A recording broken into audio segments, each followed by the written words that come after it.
මම විශේෂ ශ්‍රේණියේ හිතාචාර්යනියක් මහනුවර ප්‍රදේශයේ මට අවුරුදු 2ක පමණ කාලෙකින් නම් තදබල කොන්ද වේදනාවක් වැඩි වෙලා මට වමට හැරෙන්නත් බැහැ දකුණට හැරෙන්නත් බැහැ උඩට නිදා ගන්නත් බැහැ මුණින් අතර නිදා ගන්නත් බැරි වගේ තත්ත්වයක් ඇති වුණා.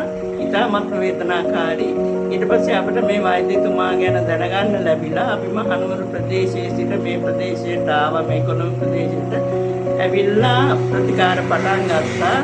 ඒ ස්නායු තෙරපි පළවෙනි අවස්ථාවෙන් පස්සෙම මට ලොකු සුවයක් දැනුණා. ලොකුම සුවයක්.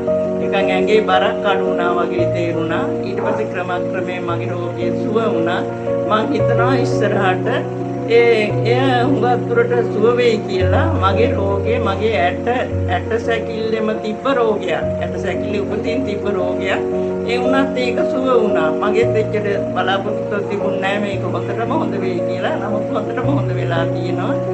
ඉතින් මං ඉල්ලීමක් කරනවා මේ තත්ත්වේ තියෙන දුක් විඳින කාන්තාවන් බොහෝ දෙනෙක් අපේ රටේ ඉන්නවා මං දන්නවා. ඒගොල්ලන්ටත් ඇවිල්ලා මේ ප්‍රතිකාර ලබා ගන්න මම වෛද්‍යතුමාට ආශිර්වාද කරනවා. තුනුරුවන්ගේ සරණින් සියලු දෙවියන්ගේ පිහිටෙන් එතුමන්ගේ සියලු කාර්යයන් ඉතාම සාර්ථකව වඩා වඩා දියුණුවටපත් වේවා කියලා මම හිතාචාරයි.